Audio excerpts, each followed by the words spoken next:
ನಮಸ್ತೆ ಕರ್ನಾಟಕ.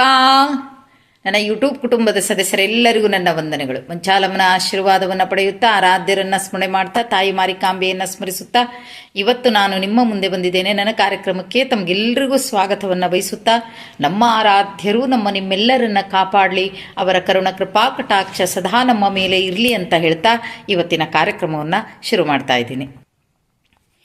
ಇವತ್ತಿನ ಕಾರ್ಯಕ್ರಮದಲ್ಲಿ ನಾನು ಮೊನ್ನೆ ಹೇಳಿದಂತಹ ರಾಯರ ಪೂಜೆ, ರಾಯರ ವ್ರತ, ಗುರುವಾರದಿಂದ ಗುರುವಾರ ತನಕ ಮಾಡುವಂಥ ವ್ರತದ ಬಗ್ಗೆ ನಾನು ಹೇಳಿದ್ದೆ. ಕೆಲವರು ನನಗೆ ಮೆಸೇಜ್ ಹಾಕಿದ್ರು, ನಿನ್ನೆ ಒಬ್ಬರು ಕಾಲ್ ಮಾಡಿದ್ರು, ಮೆಸೇಜ್ ಹಾಕಿದ್ರು, ಇವತ್ತು ಇಬ್ಬರು ಮೆಸೇಜ್ ಹಾಕಿದ್ರು ನನಗೆ.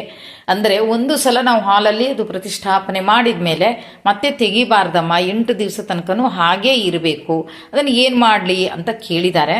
ಆದರೆ ಅದು ನಿಜ, ಅವ್ರು ಹೇಳಿದ್ದು ಅಲ್ಲ ಅಂತ ಹೇಳುವ ಹಾಗಿಲ್ಲ. ಆದರೆ ನನಗೆ ಹೇಳಿದವರು ಮಾತ್ರ ಹೇಗೆ ಹೇಳಿದ್ದಾರೆ ಅಂದರೆ, ಆವತ್ತು ಪೂಜೆಯನ್ನು ಮಾಡಿ ಅವತ್ತದನ್ನು ತೆಗೆದಿಡ್ತಿದ್ರು, ಮತ್ತೆ ಅದನ್ನು ಇಟ್ಟು ದೇವ್ರ ಕೋಣೆಯಲ್ಲಿಟ್ಟು ಆಮೇಲೆ ತಂದು ಹಾಲಲ್ಲಿ ಇಟ್ಕೊಂಡು ಪೂಜೆಯನ್ನು ಮಾಡ್ತಾ ಇದ್ರು ಅಂತ.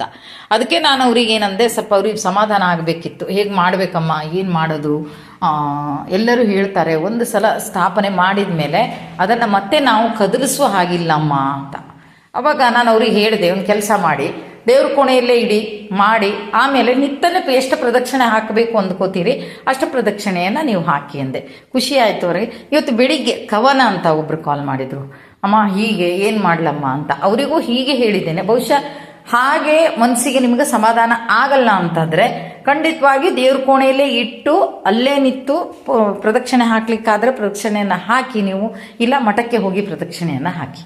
ಹೀಗೆ ಮಾಡಿ. ಹೀಗೆ ಮಾಡೋದ್ರಿಂದ ಈ ಪೂಜಾ ಫಲ ಖಂಡಿತವಾಗಿ ಇರುತ್ತೆ. ಕೇಳಿದ್ದಕ್ಕೆ ತುಂಬ ಖುಷಿ ಆಯಿತು.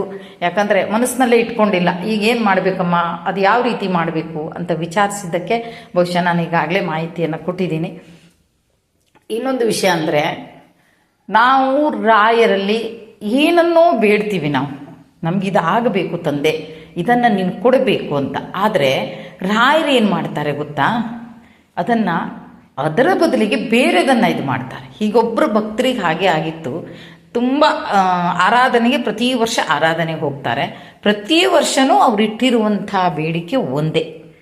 ಆ ಒಂದು ಈ ಸಲನೂ ಅವ್ರು ನನ್ನ ಹತ್ರ ಹೇಳೇ ಹೋಗಿದ್ರು, ನಾನು ಈ ಸಲ ಹೋದಾಗಲೂ ರಾಯರ ಹತ್ರ ಇದೇ ಬೇಡಿಕೆಯನ್ನು ಇಡ್ತೀನಿ ಅಂತ. ಸರಿ, ಅದೇ ಬೇಡಿಕೆಯನ್ನು ಇಟ್ಟಿದ್ರು.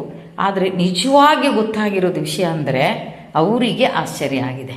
ಯಾಕಂದರೆ ರಾಯರು ಅವರನ್ನು ಬೇರೆ ಕೆಲಸಕ್ಕೆ ಆಯ್ಕೆ ಮಾಡ್ಕೊಂಡಿದ್ದಾರೆ.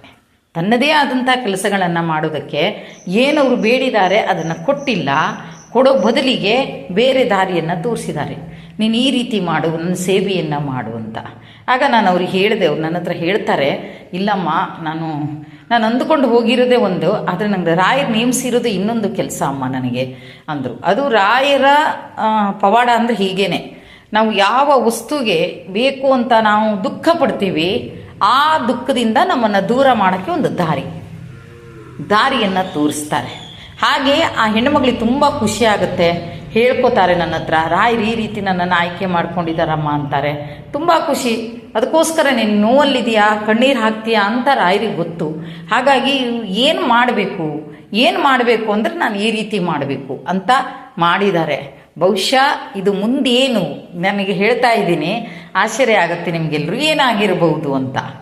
ಏನಾಗಿರ್ಬೋದು ಅನ್ನೋದನ್ನು ನಾಳೆ ವಿಡಿಯೋದಲ್ಲಿ ಬಂದು ಹೇಳ್ತೀನಿ ನಾನು. ಆ ಹೆಣ್ಣು ಮಗಳಿಗೆ ಗೊತ್ತಾಗಿರೋದು ಆವಾಗಲೇ. ಆ ಒಂದು ಪವಾಡ ನಡೆಯುತ್ತೆ, ಆ ಹೆಣ್ಣು ಮಗಳು ಮಾಡಿದಂಥ ಸೇವೆಯಲ್ಲಿ ಒಂದು ಪವಾಡ ನಡೆಯುತ್ತೆ. ಅದು ಮತ್ತೊಬ್ಬರ ಮನೆಯಲ್ಲಿ ಪವಾಡ ನಡೆಯುತ್ತೆ. ಆ ಪವಾಡ ನಡೆದಾಗ ಆ ಹೆಣ್ಣು ಮಗಳಿಗೆ ಆವಾಗ ಗೊತ್ತಾಗುತ್ತೆ, ಓ ರಾಯರು ನನ್ನನ್ನು ಇದಕ್ಕೆ ನೇಮಿಸ್ಕೊಂಡಿದ್ದಾರೆ, ಈ ಕೆಲಸನ ನೀನು ಮಾಡಬೇಕು ಅಂತ. ಅಂದರೆ ಚಿಂತೆಯಲ್ಲಿರುವಂತಹ, ದುಃಖದಲ್ಲಿರುವಂಥವ್ರನ್ನು ಸಾಂತ್ವನ ಮಾಡೋಕ್ಕೆ ರಾಯರು ಈ ರೀತಿಯಾಗಿ ಬರ್ತಾರೆ. ಈ ರೀತಿಯಾಗಿ ತನ್ನ ಭಕ್ತರನ್ನು ಸಂತೈಸ್ತಾರೆ. ಒಳ್ಳೆ ದಾರಿಯನ್ನು ಹಿಡಿದು, ಹೀಗೆ ಹೋಗು, ಚಿಂತೆಯಿಂದ ದೂರ ಆಗು, ನಾನಿದ್ದೀನಿ ಅಂತ. ನಾನು ಕೇಳಿದ್ದನ್ನು ಕೊಟ್ಟಿಲ್ಲಮ್ಮ ರಾಯರು, ಬೇರೆ ಮಾಡಿದರು ಅಂತ. ಅದಕ್ಕೆ ನಾನು ಹೇಳಿದೆ, ಕೇಳಿದ್ದನ್ನು ನಿನಗೆ ಕೊಡೋಕ್ಕೆ ರಾಯರಿದ್ದಾರೆ, ಆದರೆ ನೀನು ಏನು ಸೇವೆ ರಾಯರು ನಿನಗೆ ಹೇಳಿದ್ದಾರೆ ನೀ ಅದನ್ನು ಮಾಡು. ಅದನ್ನು ಮಾಡೋದ್ರಿಂದ ನಿನ್ನ ಇಡೀ ಜವಾಬ್ದಾರಿ ಜೊತೆಗೆ ನಿನ್ನ ಈ ಬೇಡಿಕೆ ಏನಿದೆ ಆ ಜವಾಬ್ದಾರಿಯನ್ನು ನಮ್ಮ ರಾಯರೇ ತಗೋತಾರೆ ಅಂತ ಅಂದೆ. ತುಂಬ ಖುಷಿಯಾಯಿತು ಆ ಹೆಣ್ಮಗಳಿಗೆ.